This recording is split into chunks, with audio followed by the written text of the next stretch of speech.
Disyembre, adunay ginatunol nga pahalipay ang City Government of Davao alang sa mga turista, ingon man mga Davaoenyo, ug mao kini ang kasaulugan sa Pasko Fiesta. Niadtong Disyembre 1, formal kining gibuksan diin gidugok kini sa katawhan, ilabi na nga mauusab kini ang unang adlaw nga gipasiga ang mga Christmas lights sa City Hall, ingon man ang giant Christmas tree sa Rizal Park.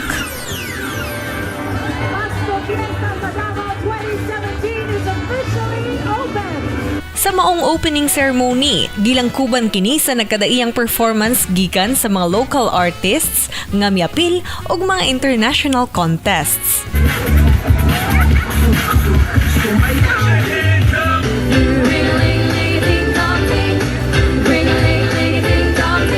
Gitambungan usab kini sa inahan sa Dakbayan din mihatag sa iyang mensahe alang sa month-long celebration sa syudad sa Davao. Sa iyang mensahe, gihatagan og gibugaton sa mayor ang paghatag og importansya sa mga kabatan-una niining kasaulugan. For most, this season, while for everyone, is especially for the children. Let us make the season an avenue where we can take a look at how to improve the lives and welfare of our Davaoenyo children. If we will be able to make every child happy and free from hunger, that would be a gift that will be enjoyed beyond this season. Panghinaot ni Davao City Mayor Inday Sara Duterte Carpio nga dili usab kalimtan sa mga Davaoenyo ang paghatag ngadto sa mga nanginahanglan. But amid the festivities, let us remember that Christmas is about giving, about sharing not just our blessings, but our time, our efforts, our prayers, for those who are in need. Atul sa month-long celebration sa Dakbayan, aduna usab gimontar nga mga free rides sa Rizal Park nga mahimong sakyan sa mga kabatan-unan.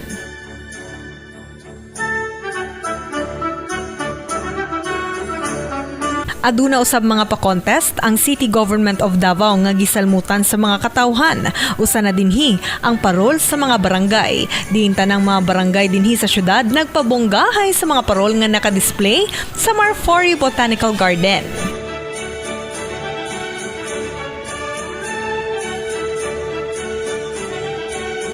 Ug ang Lamdag Parada, usa ka parada sa mga lighted Christmas lanterns with marching band. Speaking of fun, aduna usab gimontar nga Santa Claus sa Magsaysay Park ug People's Park aron manghatag og candies ug mga regalo ngadto sa atong mga chikiting.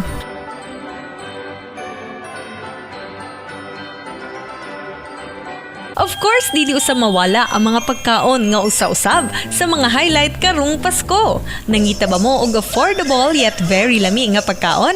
Hapit na mo sa Kan-anan sa Tribo, usa ka food market sa Magsaysay Park nga highlight ang lamian nga pagkaon sa 11 ka tribo sa syudad sa Davao.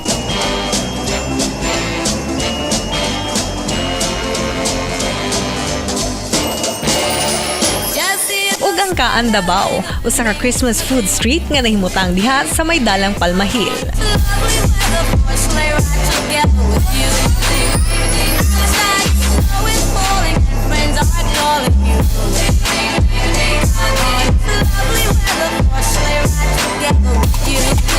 Karong adlawng Disyembre 25, aduna usab ipahigayong yugyugan sa Pasko Fiesta, usa ka street party celebration sa adlaw sa Pasko.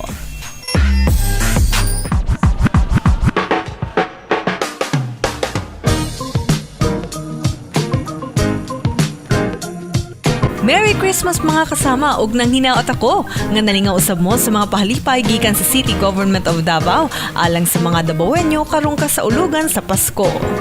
Alang sa RMN Christmas Special 2017, Radyo Man Abi Bibera, Tatak, RMN.